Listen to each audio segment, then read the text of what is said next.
ಎಲ್ಲೋ ಒಂದು ಕಡೆ ಇವತ್ತು ಬರೀ ಈಗ ನೋಡಿ ಏನು ಲೈಕ್ ಸೋಫಿಯಾ ಕುರೇಶಿ ಅವರನ್ನ ನಿಂದಿಸಿರ್ತಕ್ಕಂಥ ಏನು ಈ ವಿಜಯ್ ಶಾರ್ ಅವರ ಬಾಯಿ ಬಚ್ಚಲು ಅಂತಕ್ಕಂಥದ್ದನ್ನ ನಾನು ಕಾಂಗ್ರೆಸ್ ಅವರು ಅಥವಾ ನೀವೋ ಹೇಳ್ತಾ ಇರೋದಲ್ಲ. ಇವತ್ತು ಮಧ್ಯಪ್ರದೇಶದ ಹೈಕೋರ್ಟ್ ಹೇಳಿದೆ.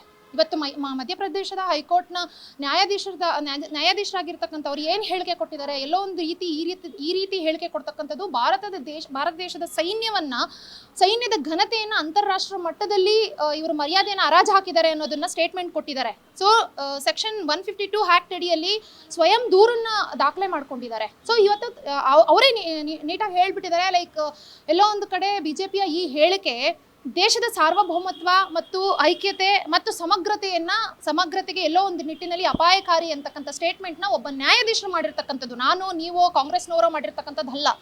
ಇವತ್ತು ನೀವು ನೋಡಿ, ಇವತ್ತು ಎಲ್ಲೋ ಒಂದು ಕಡೆ ಬರೀ ಕುರೇಶಿ ಅವರನ್ನ ಇವರು ದ್ವೇಷಿಸ್ತಿದ್ದಾರೆ. ಆ ಸಾಮಾಜಿಕ ಜಾಲತಾಣಗಳಿಗೆ ನೀವು ನೋಡೋದೇ ಆದ್ರೆ ಇವತ್ತು ಏನು ನಮ್ಮ ಭಾರತದ ಲೈಕ್ ಒಬ್ಬ ಏನು ಜವಾಬ್ದಾರಿಯುತ ರಾಜತಾಂತ್ರಿಕನಾಗಿರ್ತಕ್ಕಂತಹ ವಿಕ್ರಮ್ ಮಿಶ್ರಿ ಅವರನ್ನ ಎಷ್ಟು ಹೀನಾಯವಾಗಿ ಸೋಷಿಯಲ್ ಮೀಡಿಯಾದಲ್ಲಿ ದಗ್ಗರು, ದೇಶದ್ರೋಹಿ ಅಂತೆಲ್ಲ ನಿಂದಿಸ್ತಾ ಇದ್ದಾರೆ. ಸರ್, ಇದೆಲ್ಲ ಎಷ್ಟು ಮಟ್ಟಕ್ಕೆ ಸರಿ?